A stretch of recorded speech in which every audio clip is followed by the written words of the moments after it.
sometimes in the moments when we're down, it's easy to sort of associate the job we didn't get or the engagement we didn't get or the likes we didn't get to self-worth. Mm-hmm. You know, that's one pitfall of constantly having other people's curated journeys projected into our space. Right. You have to remember that, you know, social media is the highlight reel. Mm-hmm. These are curated journeys. You know, I've had many jobs that I wanted, many jobs that I felt I was qualified for or waited for that I didn't get. You know, I think it's time that we start having more real conversations about the reality of what it is to work in this industry and the fact that there's so much joy and fun in what we do, but there's also a lot of rejection in this industry, and you have to have a thick skin about that. Welcome to the Friends in Beauty podcast, a safe space for ambitious beauty industry creatives to have real talk, get real answers, and practical tools to grow their businesses. My name is Aquia Robinson, and I'm a makeup artist, beauty educator, and the creator of Friends in Beauty. I created Friends in Beauty to support like-minded creatives just like you on their quest to connect, network, and build genuine relationships within the beauty community. Join me every week as me and my special guests reveal the keys to success and longevity in the beauty industry, and most importantly, have fun while doing it. You ready? Hey, what's up? It's your best friend in beauty, Aquia Robinson. Welcome back to another episode of the Friends in Beauty podcast. I am so happy to have you here with me, and I hope you're listening to this episode in high spirits and in good health. If you are a friend in beauty, I welcome you to join the Friends in Beauty Facebook community. If you're looking for a community of like-minded, ambitious friends in beauty to virtually connect with, network, and share resources, then click the link down below in the show description to join our community, and I'll be there to welcome you with open arms. Also, follow Friends in Beauty on all social media platforms at Friends in Beauty. What I like to do is something called the Friends in Beauty Friday feature, where every Friday I spotlight a different friend in beauty and their accomplishments. So no matter how big or small you think it is, I want to shout you out. I want to send you some good vibes. So all you have to do is use the hashtag FIB Friday feature and tag Friends in Beauty on something that you have accomplished, and I'll share it with the community. Additionally, the Friends in Beauty podcast is available on several platforms. We're on Apple, Spotify, Stitcher, iHeartRadio, Google, YouTube, you name it, we are there. And whatever platform you are listening from right now, I just want to say thank you so much for tuning into the Friends in Beauty podcast. I really appreciate you so much. And I would love it even further if you took the time to leave a 5-star rating, a review, a subscribe, a like, a comment, a share, whatever you have to do to let me know what you feel about the Friends in Beauty podcast is greatly appreciated. Also, join the Friends in Beauty mailing list tribe. My mailing list tribe is the first to know about all things Friends in Beauty, and I send out different business resources and inspiration, motivation throughout the week. So if that's something that you're interested in as well, the link for that will be down in the show description. And the most important thing, last but not least, is to share the Friends in Beauty podcast with your other friends in beauty, your family, your friends, anybody that you think could benefit from the information that is being shared. Share a way to help me grow the Friends in Beauty community. Now, today on the Friends in Beauty podcast, I welcome makeup artist and beauty educator Nicky Posley to the Friends in Beauty guest chair. Nicky Posley's journey into makeup began through a strong fascination in the transformative power of beauty, art, and fashion. As a fine artist first, Nicky experimented with many visual art forms, eventually finding the one that would become his career. He is both a working artist and a respected international educator. He believes that makeup is art and that art is empowerment. Whether it be slick and modern or primitive and raw, art can evoke emotions deeply rooted in the human experience. Like the many human experiences, it is ever-changing and always evolving. I had such an amazing time chatting with Nicky. It's always a pleasure to listen to him speak. I met Nicky in 2015 when I took a one-on-one lesson with him, and literally it's the best I've ever taken that has transformed my artistry so much. And he is truly one of the most genuine and gentle souls that I've come across in the beauty industry so far. And I knew I had to have him come and share with the Friends in Beauty community. So in this interview, Nicky shares how he got his start as a makeup artist 24 years ago, how he was able to build a name for himself in the industry prior to social media, how to deal with unsupportive family members, the challenges he faces as a senior artist, all about his new educational platform, Nicky Posley Education, and so many other words of wisdom and gems that are priceless. I urge you to listen closely. Listen to this episode more than once. Nicky is a true gem to the industry, so I'm not going to delay you any further. Let's go ahead and jump into this amazing conversation with Nicky Posley. And if you prefer to watch the interview, then tune in on YouTube. Enjoy. Welcome to the Friends in Beauty podcast, Nicky. Thank you. Thank you for having me. It's an absolute pleasure to have you. I'm so excited right now. I'm trying to calm myself. But I'm so excited to have you. You are one of my favorite makeup artists in the whole world. And just having the opportunity to have met you before, spend some time with you, you are a true gem to myself and to the industry. So I know that the Friends of Beauty community is going to enjoy this interview and just learn so much. So I hope they are ready to take notes and just listen to it repeatedly from time to time. Well, first, thank you so much for the honor of being asked. I love what I do, and I love the idea that we can connect with so many other artists who do what we do, who do different things, and I'm just happy to be here. And it's good to see you again. Yeah, it's good to see you too. So we're going to start off with some icebreaker questions, just so the Friends in Beauty audience can get to know you a little bit outside of makeup, and just to warm us up a little bit. So my first one is just give us 3 random facts about you. Random facts. I'm an optimist at heart. To me, the cup is always half full. This journey for me started about 24 years ago. A lot of people don't know this, but I'm a fine artist first. So my journey into makeup was sort of piggybacking off of the fact that I was a fine artist. Mm-hmm. I was always painting and drawing faces, and I had several friends who worked in the beauty industry before I did. I grew up around hairstylists, and I loved to hang out with them and watch them do what they do and make the magic in the salon. I just loved watching them cut and color hair. And this whole idea of transformation was so addictive to me. I wanted to be a part of it. And it was actually at the suggestion of one of my best friends who's done hair for many years, who is also a fine artist, that I gave this a shot. And he actually bought me my first eyeshadows and eyeshadow brushes and said, I really think that you should give this a shot. So you just put one foot in front of the other and you keep going. I love that. I love that. What do people always tell you that you're good at? Within makeup, I think the first thing that I typically hear about is skin, complexion.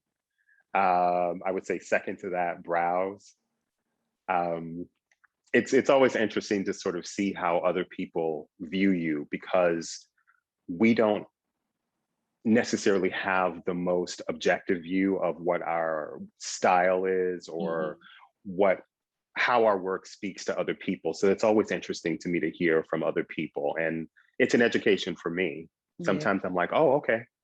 Yeah. What about outside of makeup? What do people always tell you you're good at? I'm a good friend. I'm a good listener. I love the people I love, and I am a huge supporter of people in the world just doing their thing, whether that's a creative endeavor or just a friend who is in pursuit of their truth, through the work and the life that they choose to live. So I hear that a lot. So I enjoy hearing that. I love that. That's a good thing. Always being a good friend, just supportive. When's the last time that you did something for the first time? Wow, it's happened a lot over the course of the last 2 years. One thing that comes to mind, I recently launched an online education community, an education platform, which is something I had played with for a number of years, but hadn't pursued it to the scale that I'm doing it now. Within the pandemic, it gave me a good amount of time to really just sort of take a step back, take a breath, and think about different ways that I can move my message forward, even in the sort of shutdown that we were in. I had always wanted to do it, but I really thought about the comments that I receive on social media, particularly Instagram, Mhm. emails that I've gotten over the years, and feedback that I've gotten from, former students like yourself. And I wanted to consolidate some of that knowledge, the things that I'm most asked. And I thought, how can I take all of these tidbits and consolidate them into modules and just sort of share my perspective on beauty? Mhm. And there were many, many firsts in that process because it was a new endeavor at the level that I'm now doing it. So I had to very humbly approach this and become a student in a whole different way. Mhm. I've been in the digital space for Right. years now, but there's a lot you have to learn. It's lighting. How is this complexion going to read in the lighting setup that you have? How detailed is this particular camera going to pick everything up? It's very humbling. It's an education, but it was also a lot of fun because Mhm. I get to be a student all over again. But I always see myself as a student, and that's why I continue to grow. I love that. You're just so amazing. Oh gosh. uh, Okay, so I have these things called pod decks that I got for Christmas. And yes. one is like a would you rather deck, and one is a what the heck deck. So they have like random questions in it. Which one would you like? Okay. Um, Green, whatever that is. Yes, green is what the heck.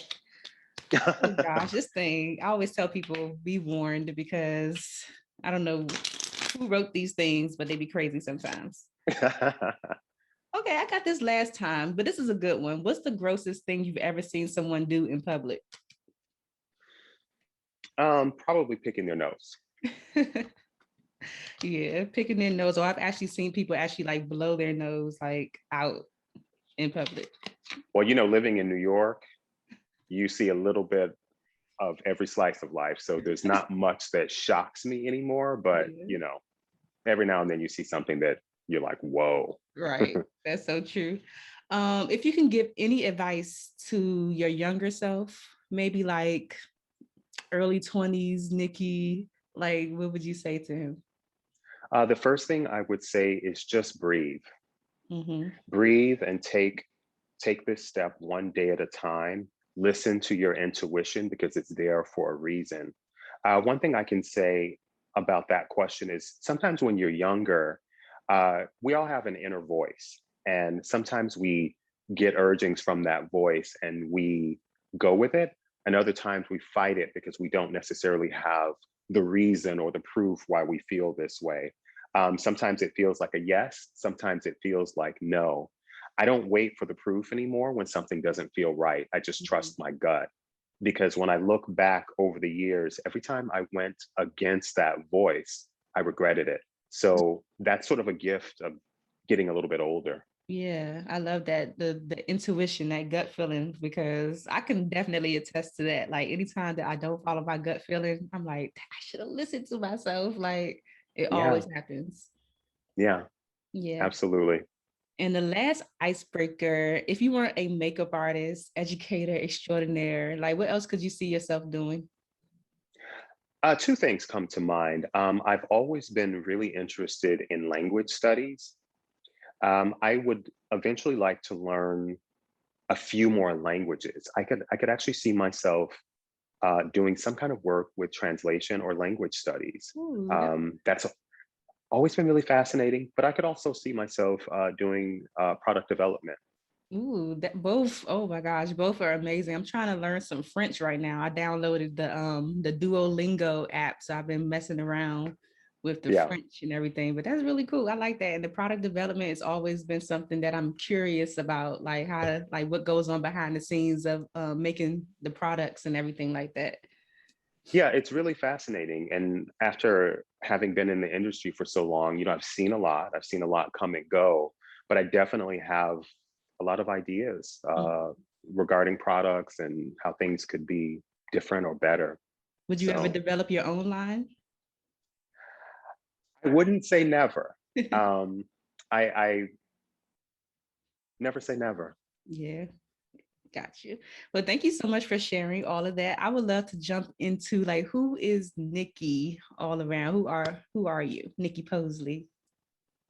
Well, most of the people who know me from my New York journey, they know me as an artist. They know me as an educator, someone who has had the good fortune to connect with artists from all over the world, not only through my artistry, but through the art of education.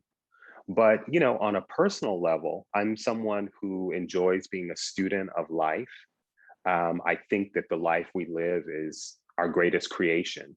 And if you're someone who's willing to learn from the life you live, everything in terms of your possibilities just expands. Mhm. So I'm really passionate about the things that I do. As I mentioned before, I'm an optimist. Um, and since I was a young kid, I've always really believed in my journey. I believed in my journey long before I had the language to speak to that. I Yeah. didn't know about the twists and turns this journey would take. And um, but I'm someone who's always willing to show up for it. Mhm. And sometimes it's a fit, sometimes it's not. But I think it's important to show up for it. You have to show up for your life. Yeah, I love that. And so many people, I guess they chicken out or get in their head about the possibilities that they just don't show up. So I love that idea of just show up and just I'm learning this concept of surrendering too, just letting things just be how they're supposed to be without putting too much resistance or too much effort into the process. Yeah, Like, yeah. that's huge. That's really huge. It's like living in the space of letting things flow as opposed to trying to force them. Yes. That's been a big lesson for me as well. That and patience. Mm-hmm. Definitely. You seem like you Patience. have all the patience in the world, but You know, in most areas, I think I do. But I think it's one of those things that we can always have more of just to Mhm. have a more graceful journey. I mean, in this crazy industry, we work in, patience, I think, is challenging for a lot of us because we're constantly inundated, particularly through social media, which wasn't around for most of my journey. Mhm. Um, we're constantly being sort of asked to compare ourselves to other people's journey, where people are in their journey and things of that nature. So I think it's really important to be grounded internally. And like I said, have a strong sense of the journey that you want to be on because, comparison really is the thief of joy. Absolutely, absolutely. I agree. So you mentioned that you were a fine artist first and you jumped into makeup through a friend just encouraging you, buying you brushes, makeup, and everything. How did you start off your journey? Once you decided, okay, I want to give this makeup thing a try, what did that look like as far as you developing like your skill set as an artist and then like moving into like starting to work as an actual makeup artist? Okay. Um, I grew up in I guess what I would consider a small town just outside of Chicago. And because I had spent so many years training and working as a fine artist, I was doing professional art shows before I was out of high school, but I was doing different forms of art. Mhm. My interest kept coming back to figurative or drawing the face. And that was the part that kept showing up. And through my conversations with a few friends of mine, um, I kind of honed in on what I wanted to do. So I started buying, bits and pieces of makeup that I could afford. And anybody that I could get to sit in a chair, they sat way too long for way too little, and they were kind enough to allow me to make the mistakes. I was smart enough to have a camera. And what I would do is I would always take process photos of everything that I did. I Mhm. already understood the relationship between light and shadow and what that could do on a two-dimensional surface. But I had to transfer that understanding to the face, in three dimension. Yeah. So it was an interesting transition. When I first started in makeup, I could see the strong influence of my fine art on the face. Years later, when I picked up fine art again, I could see the influence of makeup on my painting and drawing. Gotcha. But to make a long story short, I moved to Chicago when I left home, and I started working behind the counter. which I did for many, many years. That's been a part of my journey most of the way. It just sort of shrinks and expands as is necessary. There are many things that we do in this journey to sort of move the needle forward, and that's one aspect of mine that I'm really grateful for. That taught me that working as a professional makeup artist is about 85% the energy between you and a person, reading the room, reading the energy, and showing up in service. It's about 15% paint. Now, if your paint's good, the doors keep opening, but you have to be able to relate to people, be relatable, and above all else, be kind. So I transitioned, from being a fine artist to practicing on anyone I could get in my chair, anybody I could kidnap, to working behind the counter in Chicago, which I did for a long time. And that helped me to really hone the fundamentals of what you all see today. Nice. What counter did you work at? I worked at the Mac counter on Michigan Avenue in Chicago. I think I worked at one location for 8 years. Nice. How did you end up in New York? I scratched and clawed. So when my time in Chicago was winding down, I really needed a break from the weather. I needed a break from the cold concrete, steel, industrial feeling, of Chicago. And I went to California. I moved to San Francisco. I was in San Francisco for 4 years. I just needed a soft place to land. Chicago to me is like a Jackson Pollock painting. It's like a splatter paint. It's very hard and aggressive in a sense.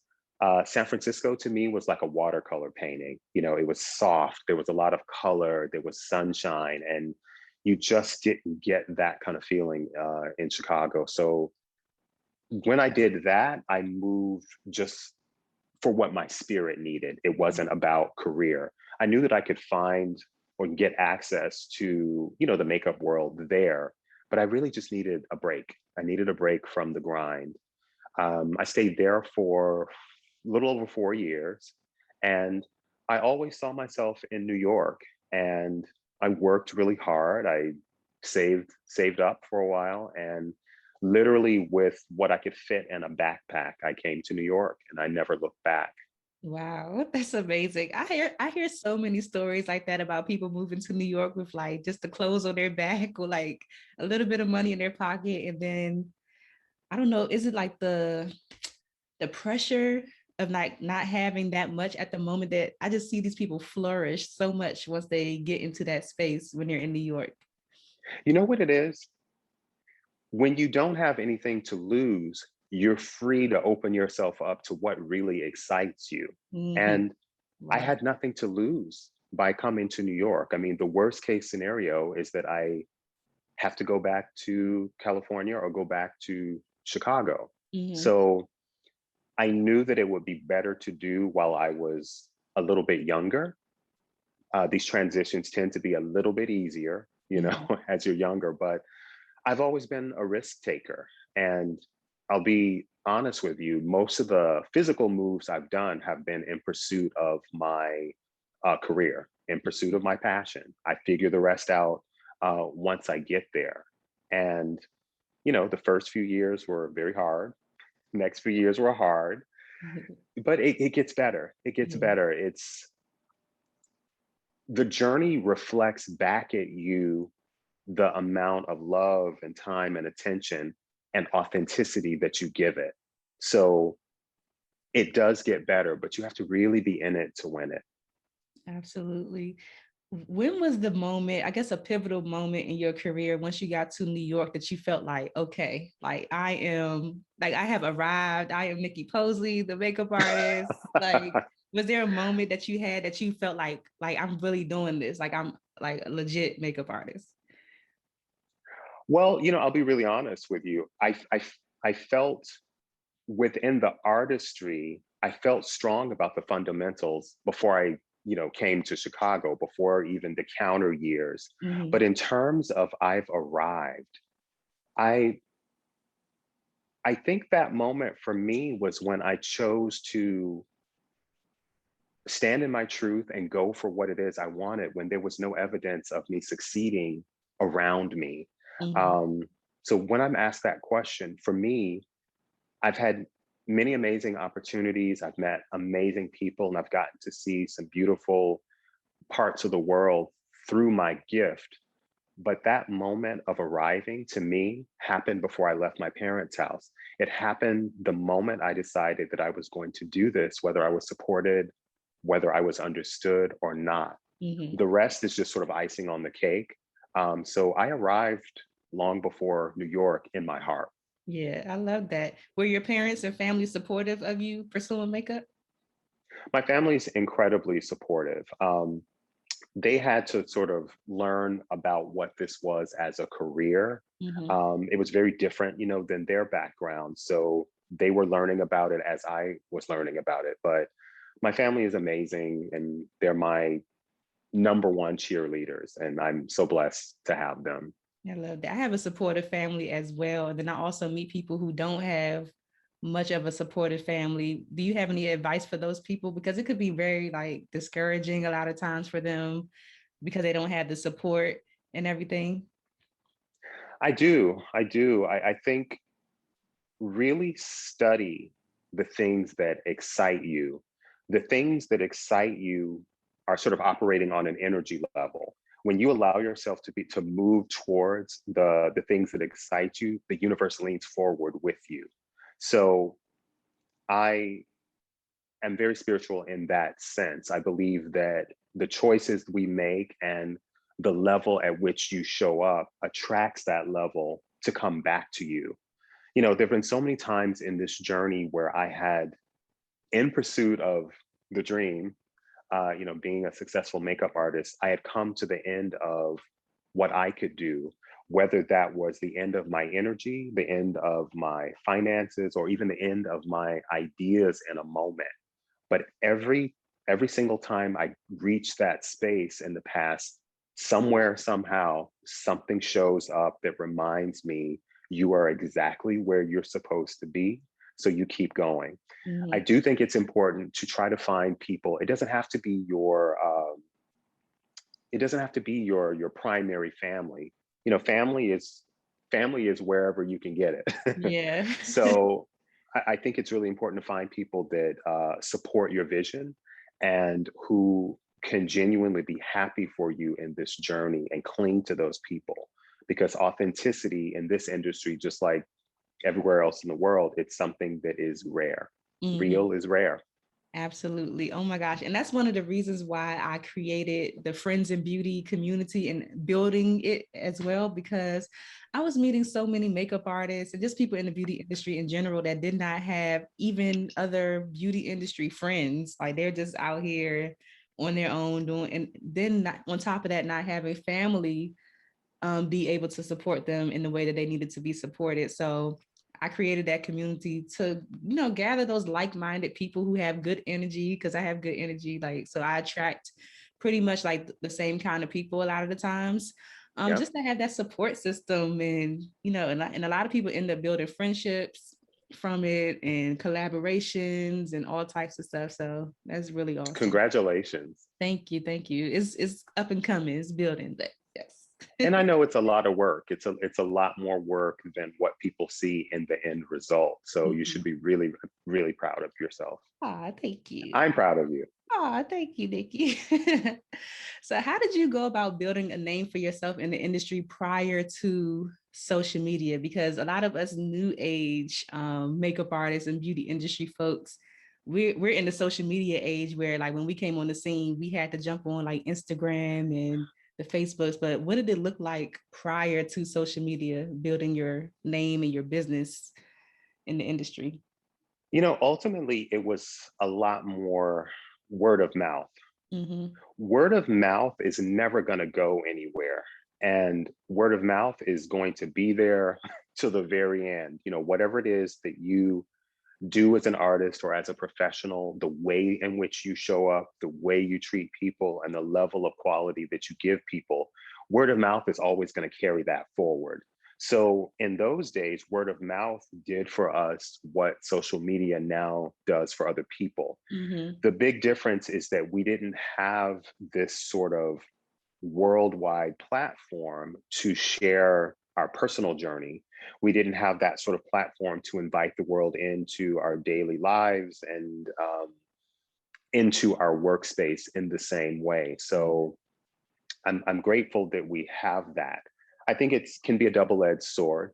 I'm also really grateful that I spent most of my career in a space where we didn't have that, because I have a different sense of propriety about what needs to be seen and what I need to keep for myself. Mm-hmm. I think that because social media has become so much a part of our everyday work world and workspace, it's easy to sort of slip into a zone where you just have trouble gauging how much of yourself to give. Um, Building our businesses and creating awareness and reaching an audience is so much predicated on constantly revealing something. We're always revealing what we're working on. We're revealing what we had for breakfast. I think that that's beautiful, as you know, just in the sharing. But I don't think that it's natural to have to constantly be on and Yeah. constantly feel like you're on stage or being watched. So I enjoy the benefits of it, and I have fun with it when I can. But I also know when to kind of pull back and keep something for myself.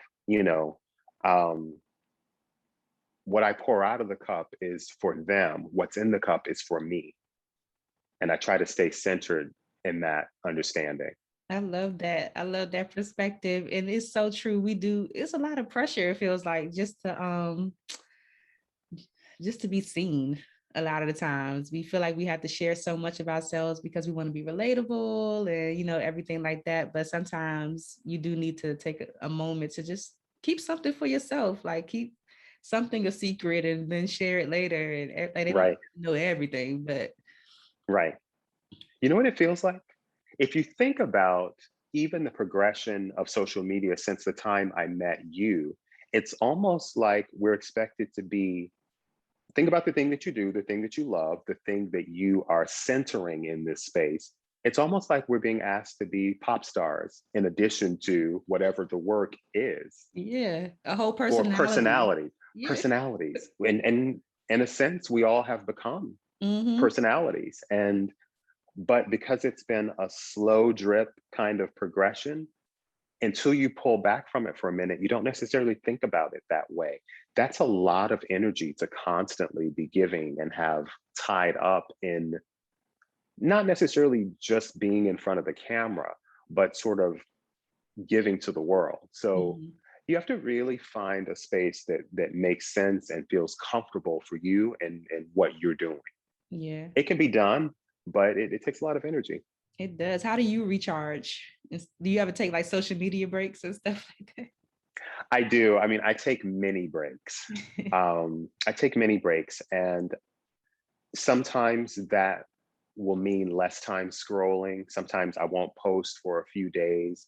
I'll just sort of remove myself from feeling like I need to post, because, Mhm. we have to kind of fill our cup in order to have something to give. Yeah. And I think that if you're going to have a platform and you're going to constantly be in front of people, you know, what is your message?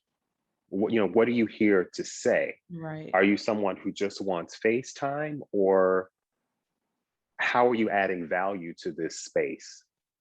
And there's times when I'm well aware I'm not adding value to the space today. So I'm going to take a few days off of Yeah. this. So, you have to turn it on and off. I love that. On and off switch. How do you think that you go about standing out? Because people always say that the industry is oversaturated and everything. How do you think you go about standing out in the industry? You know what's interesting about that question?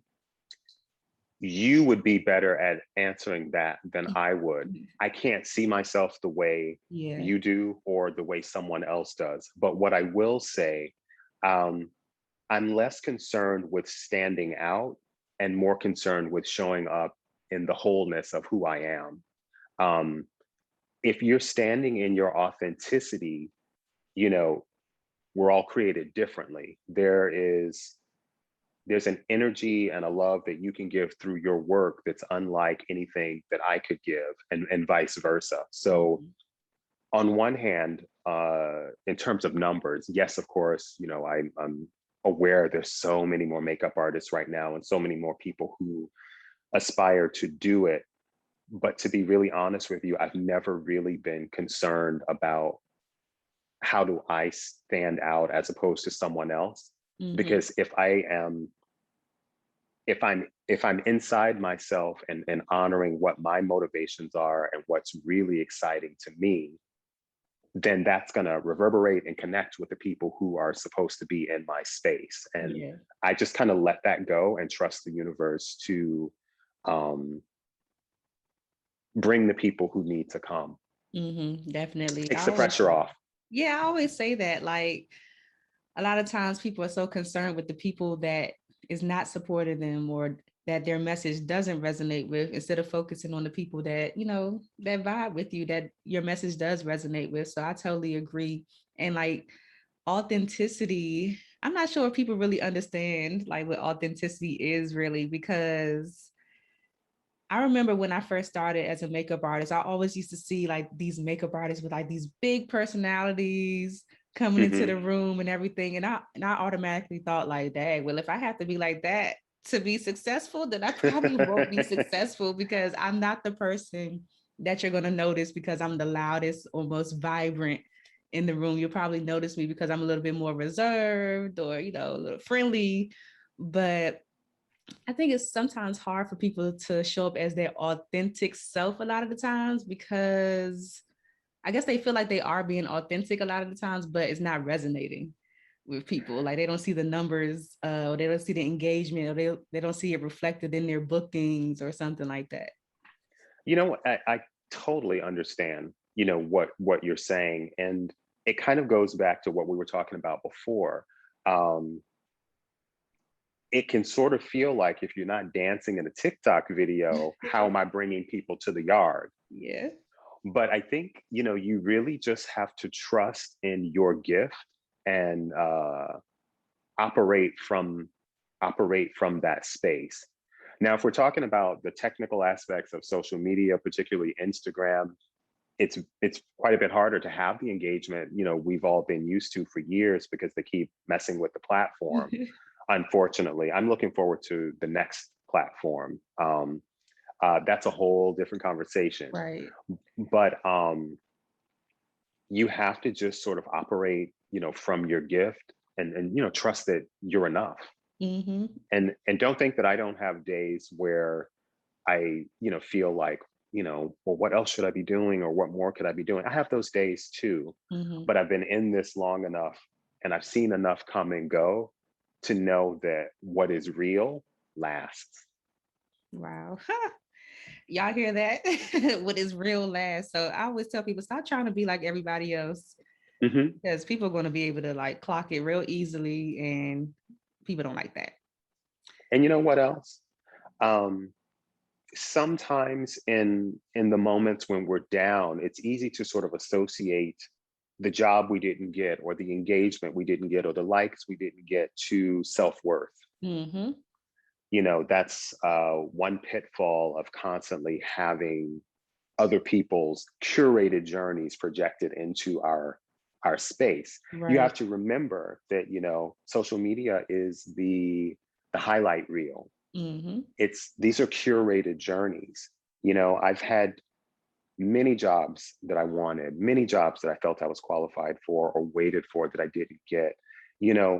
I think it's time that we start having more real conversations about the reality of what it is to work in this industry, and the fact that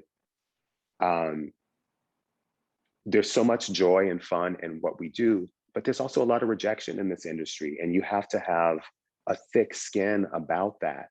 The more we as artists talk to each other about the reality of this, the more we can sort of cushion each other against those bad days, because every day isn't going to be your best day.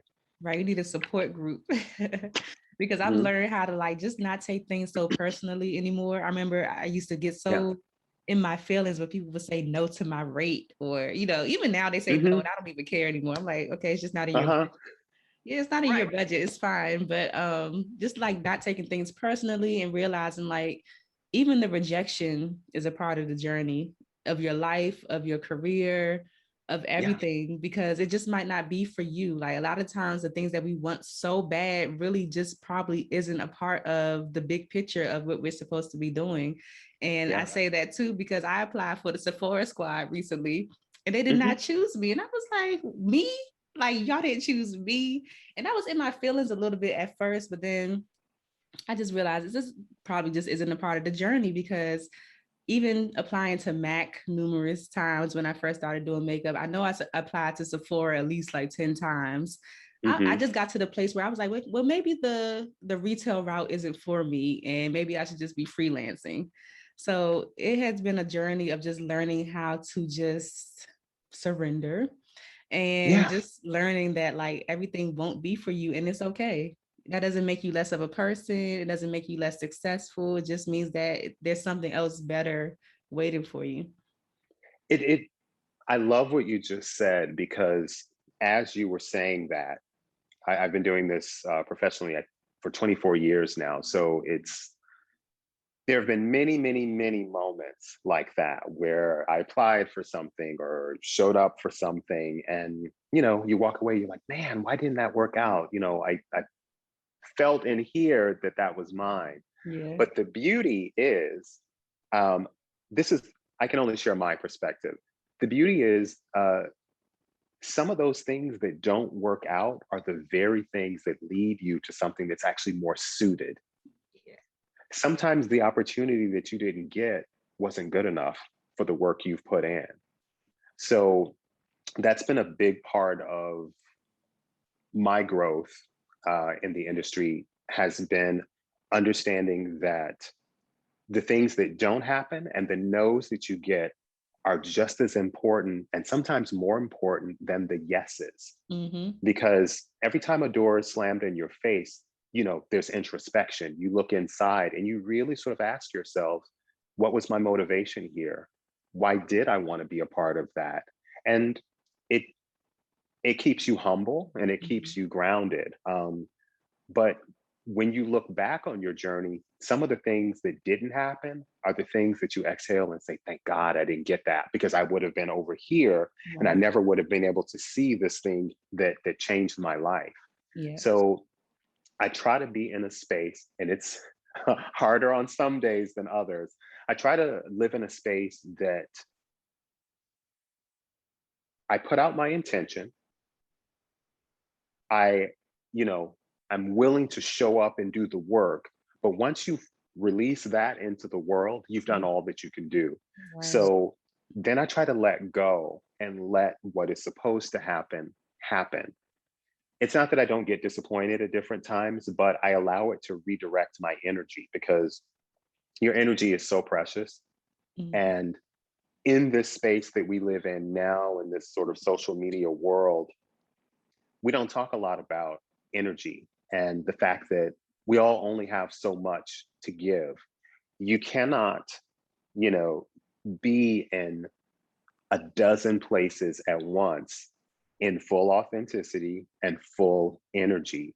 You have to budget your energy just like you budget your money, because this industry will suck you dry. They will. Yeah. So it ends up being a beautiful part of the journey, because those things lead you to different places. It's funny, as you were talking about that in quick succession, I was thinking of all these different opportunities, and I probably could name three right now because there's so many. But it's it's a good thing. It's a good thing. It's part of the journey. It's part of what keeps you strong, keeps you humble. But you just have to keep moving and know what you know. Absolutely. What kind of challenges do you have now in your business versus when you first started? I know it's levels to the challenges, because a lot of people have the perception of like senior artists or more established and successful artists don't have problems. And I know that there are. So let me first say that that is not true. There, we all, this is a journey, and there's an ebb and flow to that journey. Um, I think the misperception is that once you've put in a certain amount of years, or you've worked with X celebrity, or you have X amount of followers, that you're just sort of good. Mm-hmm. It's not true. These are the kind of conversations that we need to have more of, so that we can support each other better, through this. Sometimes you look at the calendar and, you're booked nicely, and, you know how you're going to get all your stuff done. There are other times when you look at the calendar, and the page is white, and you're having to figure out, okay, so what pivot am I going to need to make now to make sure that I can take care of all my responsibilities? Mm-hmm. We all go through that. And, you know, anybody in that sense that tells you that they don't have problems, they're not being honest with you. We all go through that. I mean, look at what we've gone through the last almost 2 years. We're still in it. I Yeah. mean, we're moving towards the light in a rocky sort of way. But it, I took that opportunity to really look inside, make some assessments about how I was spending my energy, and Mm-hmm. really look at the things that motivate me and excite me. And, we all had to pivot. We all had to find a different way to do what it is we do. But we have to have more honest conversations about the fact that we all struggle. Yeah, definitely. What are the kind of challenges you have now? Um, because we're still, in the pandemic, of course, I'm not working as much as I would like to work.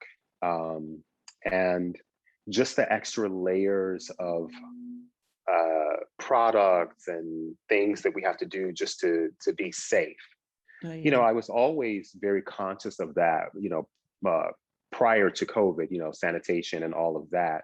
But there's also a psychological level to it as well. If you think about it, you're wearing a cloth mask, you have a plastic visor in front of that, and you're trying to see and work and be detailed and, and show up and be personable. There's something really bizarre about it. Yeah. Not bizarre about the care that we now have to give in order to be the professionals that we want to be, but just basically working in a condom. Yeah. I It's mean, so we look, hard to do it with that face shield on. I can barely yeah, see. yeah. And what I found from working on set with both, it also affects your hearing. Mm, Having these things strapped to your your head, it senses. affects your hearing, and it also affects your balance a little bit. So I think you have to kind of find, even inside of this, what the gift is. And for myself, the gift has been having time to really feel what I feel, because the world prior to that, and I'll speak for myself, I was moving so fast, and I was doing, and I was acquiring, and I was studying and reaching and striving. And there's nothing wrong with any of that. But the gift for me was having a moment to step back and take a breath and say, wait a minute, what parts of this thing that I'm building, and this thing that I'm in, and even this thing that I'm known for, am I still excited about? What's working? What's not working? What do I want to change? Yeah. What do I want to keep the same? Where do I want to be? All those kind of things. So um, just, the complications due to, the pandemic, I would say more than anything. And I kind of have a love-hate relationship with social media. I enjoy it, as I said Yeah. before, but there are times when, the platforms we use they're harder to use to market and engage, because they won't leave them alone. Yeah, definitely. So I those are just, definitely know for sure Instagram algorithm blocks certain things. Like when you're trying to promote something, they're like, no, actually, we would rather you run an ad. So we're not going to push your content mhm, in front of people. yep. So You have to find ways around it. And, that's frustrating. Um, because, it started off as a photo sharing app, and I think to myself sometimes, why does this have to be messed with? money. Why? Uh-huh. It's funny. Mhm. We'll have that conversation. But so those are some of the challenges, that I've, dealt with, particularly in the last 2 years. Mm-hmm. But you just keep getting back up, and you kind of you're not going to reinvent the wheel, but sometimes you have to reinvent the way you roll. I love that. How do you efficiently run your business behind the scenes as a makeup artist? Because I know a lot of creatives, we're very creative, but when it comes to like the business aspect of things, sometimes things kind of fall through the cracks. Like, do you have an assistant, a virtual assistant, or is it just you?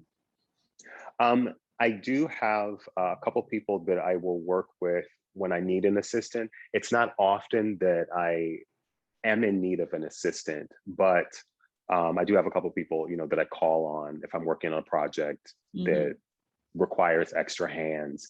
But I'm learning every day, the things that we take on as freelancers, taxes, all of that, those things are always changing. So we're forever going to be students of that process. I'm learning too. I know more this year than I knew 2 years ago about, you know, having an LLC, but there's a lot more that I still need to learn. Mm-hmm. Um, and it takes time and dedication, to take all that information in, because of, like you said, we want to just be creative, 24 hours a day, but you can't run a business on beautiful eyeshadow. Right, on creativity. Right, right. So I think it's important. This is something I'm doing for myself. I'm always looking for resources to learn more about the business side of things. Mm-hmm. I've always seen myself as a business person, whether it was selling candy in elementary school or, being a professional makeup artist. But it's something that's in progress, and you can just kind of have to show up for it. Yeah. I know that you mentioned earlier about the industry being more so like word of mouth back in Hmm. the day. So that means that you had to build like relationships with people in order to, have them refer you or just make a good impression. Do you have anybody that comes to mind that like you built a genuine relationship with that person and then it just continued to like pay dividends like in the future, just continue to bring opportunity after opportunity after opportunity? There have been many. There have been so many. So I won't even attempt to try to name, Yeah. all those people. It's been a long time in the industry, but what I will do is describe the kind of relationships, I have had, whether it's knowing other makeup artists in the industry or, hairstylists. Sometimes we meet each other on these jobs, and, there's sort of an energy and a vibe that works for us. We keep in touch. And if we're confident in the type of work and the work ethic that they have, we feel comfortable referring them. Mm-hmm. Referring someone is something that is a very particular space for me. I think a lot of us have stories where we've been, burned here or there. Yeah. So when you refer someone, that's an extension of your professional reputation, because when they show up, they're representing you, as well as themselves. Mm-hmm. So I've been fortunate, to meet a number of people on the makeup and hair side who, will refer me to different things when I'm able to refer them. And you can just feel good about it because it's sort of a circle, because of word of mouth. Anytime you refer someone who goes and does a great job, it comes back to you, Yeah. and ultimately it's going to get, other opportunities for you. So it's so important, but you have to be careful who you extend that energy to. Definitely. And it's so funny. A lot of the opportunities I've gotten is because I'm a reliable person. Like a Hmm. lot of the times, a lot of makeup artists are out here canceling on people last minute and just acting a fool. And somebody would end up like, I'm like the second, but like they were like, let me call her because this person literally just canceled and we need somebody right now. So I think, yeah, you got to know who's who before you start referring people out because they can make you look really bad. And I'll tell you something, for people who, um, you mentioned being a second, that's a lane, Mm-hmm. and that's a lane you can work quite well. Yeah. There is That's actually a great space to be in, because it's just another way to sort of build your reputation and what that is a vehicle, and you Mhm. can work it, any way that you want to. So if you're someone who, other people are repeatedly referring because of your work ethic or because you show up on time, whatever it is, that's a space to be so grateful for, because you're still building your own thing. Yeah, absolutely. Do you have any advice or do's and don'ts when it comes to set etiquette? Because the horror stories I have heard about assistants or just people just doing the craziest things on set, like it's so crazy to me. Do you have any advice on that? I do, and I'm really going to have to. um, Specifically for an assistant. Or just makeup artists in general, just going into spaces where professionalism is needed and you have to, yeah, act accordingly. I would say my first piece of advice would be learn how to read the room. Mm-hmm. Learn how to read the room. Come in quiet but deadly. Understand that you are on a job today, but you're also still in school. Because every time you have an opportunity to get into what I like to call the room, you may be earning money for the work that you're doing that day, or the payment may just be having the opportunity to see how something works Mm-hmm. in the room. So what I see often is makeup artists who don't read the room. If you come into a space where people are very focused and it's kind of quiet, that's not the space to come in, popping your gum, constantly having your cell phone out, Mm-hmm. um, you know, loud clothing, loud mouth, Yeah. all of that. Leave, leave the bravado outside. Let your gifts speak for you. Mm-hmm. I think that there is a generation of artists who literally think that to be memorable, they have to come in with a huge personality. That works for some people. We all know of a few that works for. Mm-hmm. However, lean into your gift, because it'll linger in consciousness much longer.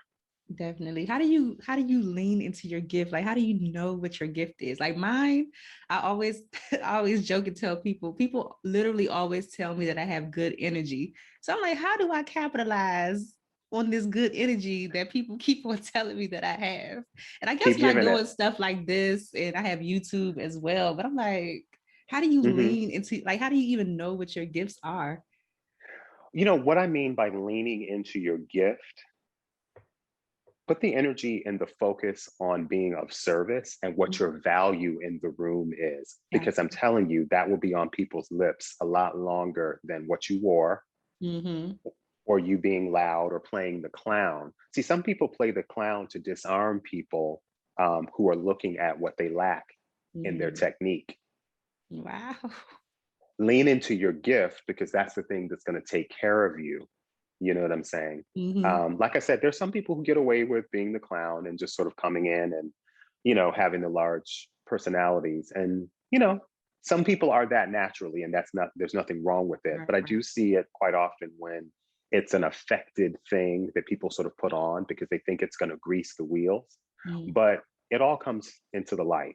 It really, really does. So let your gift speak for you.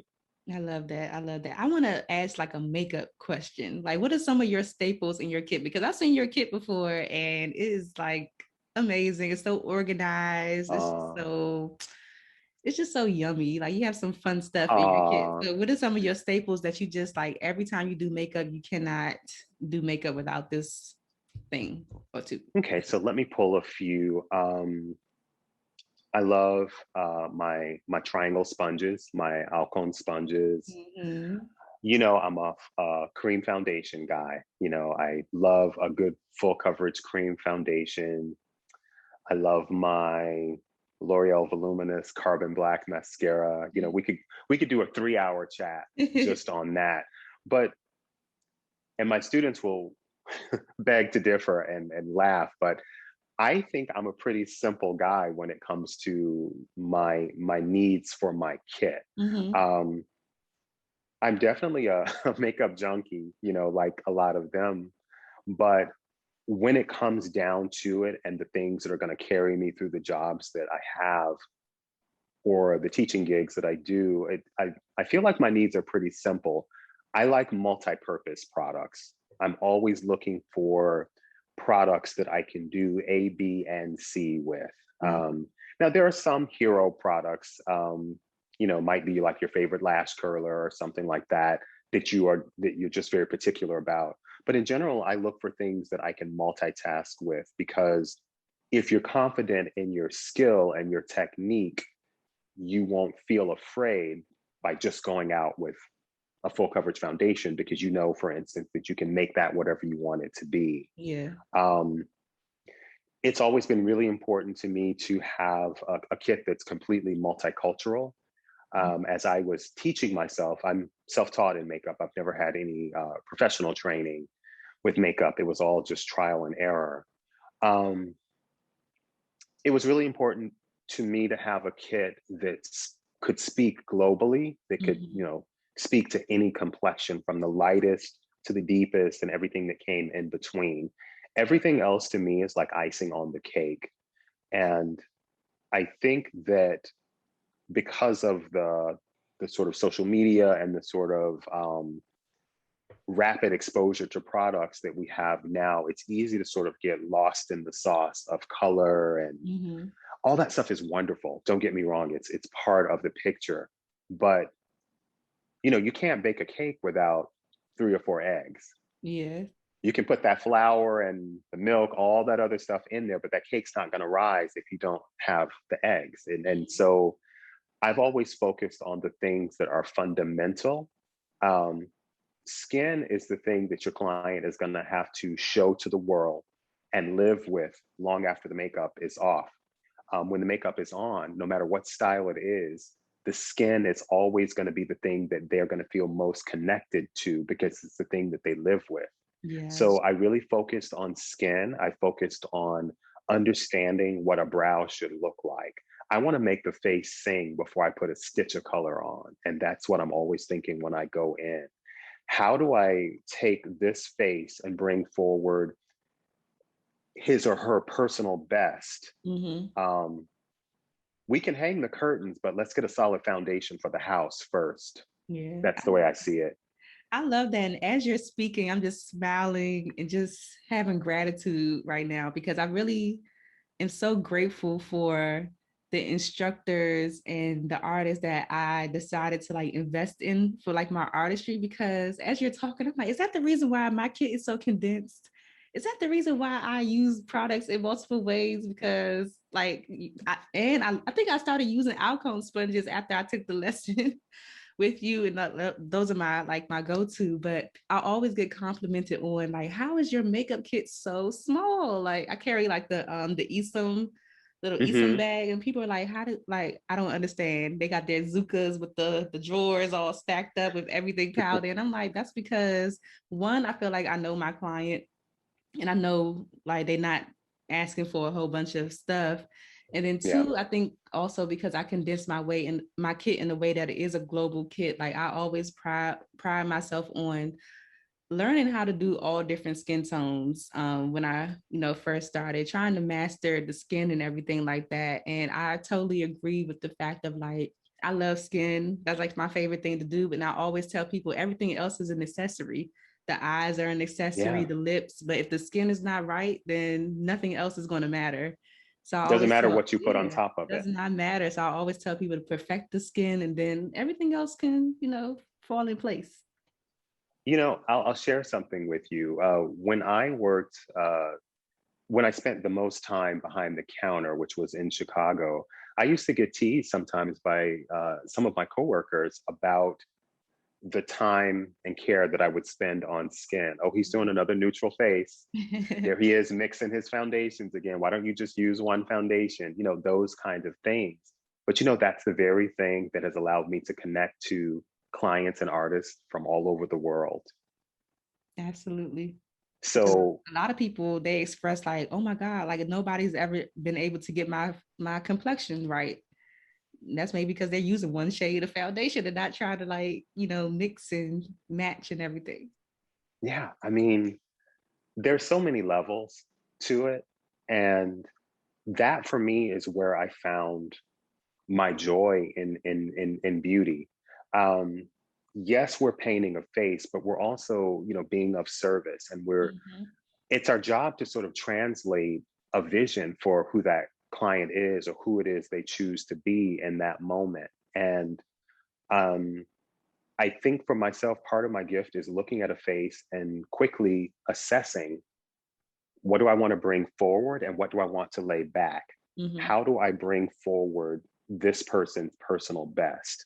Does the brown need to be this shape, and what shade should it be? Those are the things that I'm thinking about. And some of the questions, for instance, that I get on social media are hard to answer in a post Yeah. or, under a post. Um, so I'm sharing some of that with you here, because we have a history, and, you get it. Yeah. But there's levels, and you get to sort of choose what level you show up at. Um, Not every job is going to allow you to show up at your level 10. Sometimes you get to do 2 or 3, and you have to be happy with that. We don't always get to sort of choose that. Yeah. Um, you're not always being paid to do your best work. Sometimes these situations only allow you to do what you can do, but if you can be proud of it and the client is happy, that was a good day. Mhm. So that's part of reading the room. Yeah. And I think another hard thing as artists sometimes is practicing restraint with your artistry, because we know what we're capable of, and we want to go in and we want to show them what we can do, especially depending Hmm. on the job. Like, you want to go in and show them, like, yes, you hired the right person. But Right, a right. lot of times you have to practice that restraint and pull back sometimes, because a lot of times it doesn't call for all the bells and whistles. Oh, yeah. That's another gift. You have to know when to whisper and when to shout, Mm-hmm. because sometimes that whisper will get you further than your shout, but you have to make that assessment. I remember being on a job a few years ago with a celebrity. It was myself and a wonderful hairstylist, and we started the job. I think between the two of us, we had 3 hours, to get her ready. And um, somehow in the middle of the job, that got cut to an hour and a half, because there was something that uh, she had done to her hair. There was so much product in it. The hairstylist couldn't do what she needed to do. We had to put her in the shower Mm-hmm. in the middle of our work time. So that cut our time in half.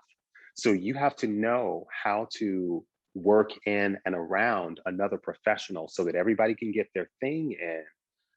That's a whole skill set. That's a whole class.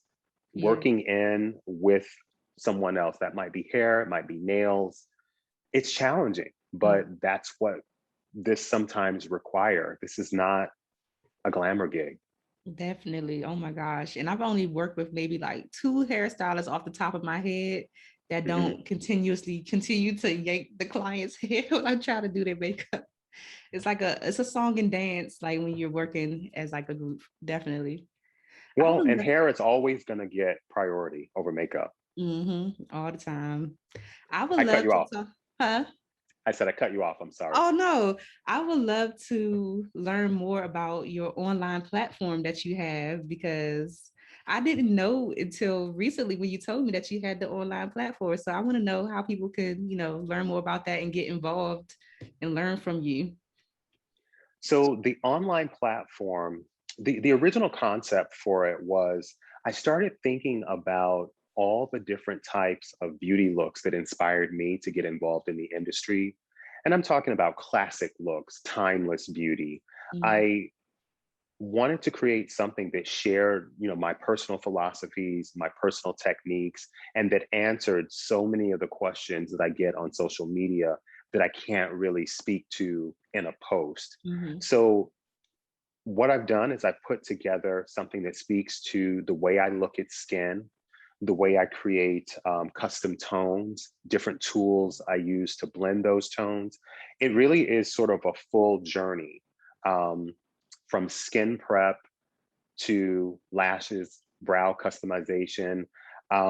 It's something that I'm going to continue adding to as I'm able to. Okay. But anyone who's interested in checking it out, they can go to my Instagram page. And there is a link in my bio. Just click the link and they can sort of get an overview of what the individual classes are. Or they can just go to nickyposley.com/education. I've had a lot of fun doing it, and I'm going to be doing some more things soon. Awesome. Have you received good feedback from it? I have. I've had a wonderful, an absolutely wonderful response to it. So many messages, so many emails. The classes have done very well. And now I'm being told it's time to add more classes to it. It's a lot of work and it's very time consuming, but I do enjoy it. And I have fun with it. Mm-hmm. And I have to But say, like, for people who, I think a lot of people don't invest in themselves a lot. And I think it's so important as artists or just people in general, whatever industry you're in, to continue to invest in your craft, continue to invest in yourself, your mindset and everything. But I can honestly say, after I took your lesson, Nikki, I think that was like 2000, maybe 15 or I something. can't even remember. I really feel like it was 2015. Yeah. I can attest to that lesson. That one lesson alone changed my artistry so much. Thank It you so was just much. that one-on-one time with you. The way that you teach is in a way that is comprehensible. It really changed my artistry for like the best. I see such a difference in my artistry from before, and I only been doing makeup 8 years. So at that time, I only been doing makeup maybe 2 years. But Hmm. since then, like I feel like I get it, because a lot of times we just throw stuff on the face, but now I understand why things are where they are, why I chose certain colors and the placement and the blending, and it was just such a wonderful experience. So I always sing your praises. I'm like, if you had the Um, opportunity to do a lesson or anything with Nikki, like absolutely invest in that for sure. First of all, thank you so much for, sharing your experience. But I also get the experience of seeing the beautiful work that you've been doing. Don't think I haven't been watching. Thank you. Um, it's been a blessing. It's been a blessing to, I've been able to connect with artists from all over the world who, have come to spend time with me, in my studio. And it blows my mind at times, but it's really important for me to make sure that I'm showing up for Mhm. them because, we're all consumers in different parts of the industry. So you take on a lot when you call yourself a makeup artist, much less a makeup artist who educates. So that's wonderful to hear because it's my real desire to make sure that I'm delivering for them. And I've been able to connect with so many artists through my work and education. I love that. What are you working on your legacy to be when this is all said and done? I want my legacy to be he came here to do the damn thing and he did it. Yes, I love that. Do you plan on retiring from makeup one day? You know, I don't know what it looks like. I mean, I think that in this journey, it always has to sort of grow and change. Having done it the amount of time that I have done it, I'm now able to sort of go into different avenues. That might be product development. It'll be different forms of education. I'm kind of open to where the journey leads me. Mm-hmm. Now, do I want to be 70 dragging that box around? Probably not. So I think it's important to kind of have your eyes on different ways you can use, the Mm-hmm. experiences that we get from this. But I'll always be there and do it if I love it. And I still love very much what I do, and just being able to connect with people like you. It was through my work that I connected, with people like Tiana Robinson, Kill Mm-hmm. Pretty, all these amazing, amazing artists in the journey, some of which who have been my students. Yes, absolutely. What's next for you? What's next? I'm recalibrating right now because, we're still trying to figure our way out of all of this craziness that we're going through. Um, Definitely more education. There's some things I can't talk about right now, but you'll know about Mm-hmm. soon. Um, I'm going to be adding to my education library as soon as I can. So I need you guys to be patient because there's a lot that goes into, creating these modules. But I also hold the space in myself for what I like to call a wonderful surprise. I love that. So with the education modules, once they pay like the one-time investment, do they continue to get access to the ones that you add on? Each class is its own product. Yeah. Right now, we're doing a special price. They get 3 classes for a special price. So as I add more individual classes to it, they'll have the option to purchase additional classes. But right now, they have the option to buy 3 classes in a bundle. And I might be doing another bundle at some point. So keep your eyes and ears open for that. Okay, I love that. Oh my gosh, thank you so much. This has been a true pleasure. When I started this podcast, I had like a list of people that I wanted to talk to, and you were on my initial list, but I wanted to give myself some time to, get warmed up and comfortable with interviewing people before I reached out. But I truly, truly appreciate your time. Like, I know this is an interview that I'm going to listen to over and over because you said so much already that has resonated with me. So I really appreciate it. Before you go, I have to ask you the Friends of Beauty rapid fire questions. So whatever answer comes to your mind first, just like spit it out. Okay. All right. What are the top 3 keys to your success so far? Showing up, love for what I do, and studying my craft. How do you measure your success? Happiness. What's the best advice you've ever received? To thine own self be true. What advice would you give to another friend in beauty who's just ready to give up on being a makeup artist? Fight another day. Fight another day. I love it. What's the resource that has helped you in your business that you can share with the Friends in Beauty community? I would say the one that's been most important is just everyday life, taking chances. When you're in a spot that doesn't feel comfortable or doesn't feel authentic to you, you have to be willing to take chances. And sometimes that means not looking to the left or to the right to see what other people are doing and just going from your own internal navigation. And the last one, I just want you to fill in the blank and say, my name is blank, and the key to longevity and success is whatever you think it is.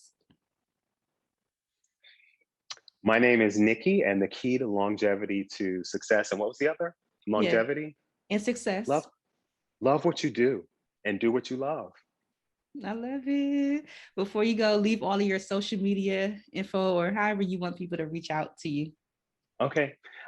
For those that want to connect with me on Instagram, I'm at Nicky Posley, NICKY POSLEY.